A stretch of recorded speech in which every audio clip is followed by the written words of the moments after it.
نحن طلاب القرآن والسنة، نحن ورثة الأنبياء، وخاصة ورثة سيدنا محمد عليه الصلاة والسلام.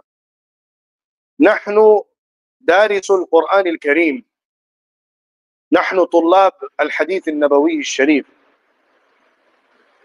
نحن رواد الفقه الإسلامي والشريعة المطهرة. فكل هذه الأصول وهذه المصادر والمبادئ والأسس لديننا ومجالنا العلمي وتراثنا هو في اللغة العربية. فلا يعزبن عن بالك أيها الطالب أيها العالم أن صلتك باللغة العربية صلة بالدين وصلة بالمجال الذي تريد أن تتمهر فيه. فدعوني أن أقول: من لم يتمهر اللغة العربية فلن يتمهر في العلوم الشرعية، لأن العلوم الشرعية نيطت باللغة العربية بمصادرها وأصولها ومبادئها، فمن وردها ونهل منهلها وروي بمائها العذب الزلال فهو يقدر على فهم الدين وفهم الشريعة وفهم القرآن وفهم السنة، ويستطيع ويقدر أن يكون خير ترجمان للإسلام.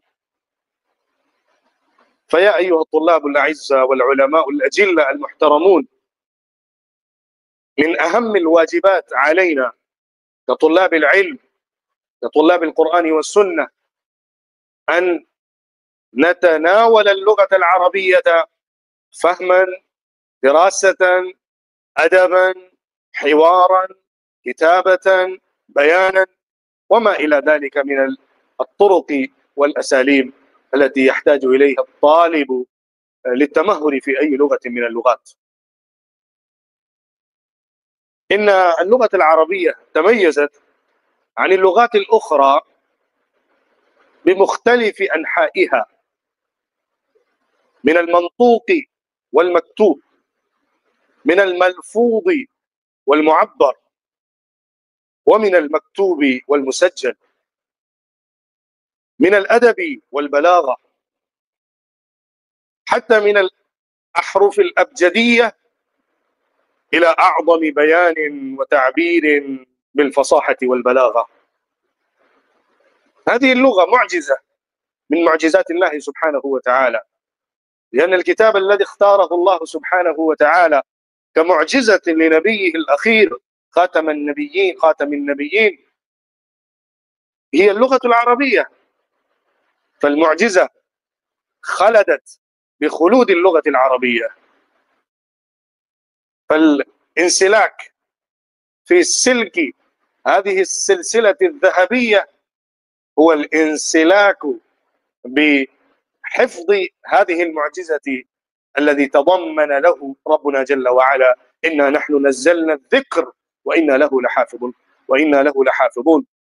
فحفظ القرآن بحفظ اللغة بحفظ الشريعة خير مجال لعمل الإنسان في هذه الدنيا، لأنه يعمل عمل الله، بمعنى أنه ينوب عن الله سبحانه وتعالى لهذه المهمة، فإن الله قيضه لهذه المسؤولية ومنحه هذه الفرصة الذهبية لكي يقوم بالواجب الذي تكفله الله سبحانه وتعالى لنفسه. فما أعظم هذه الميزة وما أفقر هذا المجال. يا بشرى لدارس اللغة العربية، يا بشرى لطلاب المدارس العربية، ولكن حذاري حذاري من الغفلة في هذا المجال العربي الأدبي. هذا نقصان ليس بلسانك فقط، بل نقصان في شرعك، نقصان في علمك، نقصان في مهارتك في مجالك العلمي.